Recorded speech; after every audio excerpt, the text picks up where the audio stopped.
Grain elevators are a staple of many small towns, storing Nebraska crops before they're shipped out or sold. But dangers from falling, electrocution, dust explosions, and engulfment injure or kill people every year. 1011's Megan Johnson has this special report on how accidents are handled and what's being done to protect Nebraska workers. In the last 10 years, the Nebraska Occupational Safety and Health Administration has investigated 21 grain industry accidents. 14 of those were deadly. The death toll has OSHA, grain groups, and Nebraska families searching for ways to make the industry safer.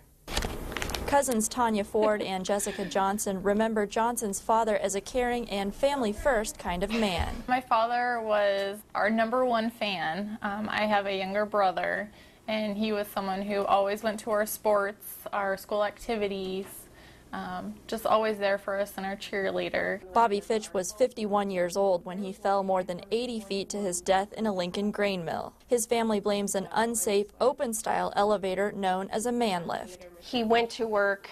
He was supposed to come home. That's how it had been for 32 years. Ford, Fitch's niece, says they didn't know where to turn for answers after her uncle's death, and says they were stunned when they learned the company would not be fined by OSHA in exchange for removing that one lift. There should not be any question. Going to work should not be a grave mistake. And there should be somebody accountable for taking the life of somebody. The head of OSHA in Nebraska says they make citations after each incident investigation.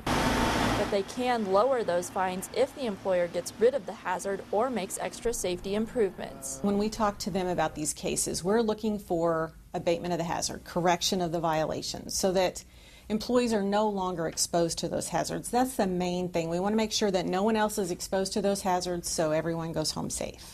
Bonita Winningham says they can and have made recommendations to the Justice Department if they find a company has willingly disregarded safety.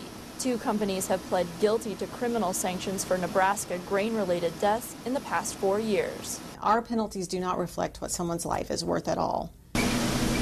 Grain incidents account for 1/3 of all the worker deaths OSHA has looked into in the last 10 years. That's why OSHA is using education and training efforts to get the message out about grain hazards. We have a goal here in Nebraska to be the safest state in the country, and we actually would like to get to 0 fatalities here in Nebraska. This is where we would like hook up a safety rope to.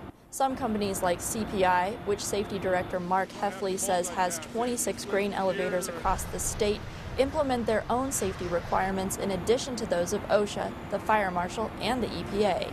We need to understand that we're not in the old 4-inch, 6-inch auger phrase anymore. We're moving grain at 20 to 40, 50,000 bushels an hour. So grain moves a lot faster. My time came sooner than expected. Bobby Fitch's family says each milestone, like weddings and graduations, are bittersweet without him. We can't bring Uncle Bobby back, but it's time to prevent it. Let's make sure that this doesn't happen again. If you have to leave this earth, why not leave it a legacy and make changes, make positive changes in the world? Tonya Ford is involved with the United Support Memorial for Workplace Fatalities and says trips to Congress has changed the way OSHA communicates with families when a loved one dies. The family says they still want companies to be more accountable and say they'll keep pushing for change.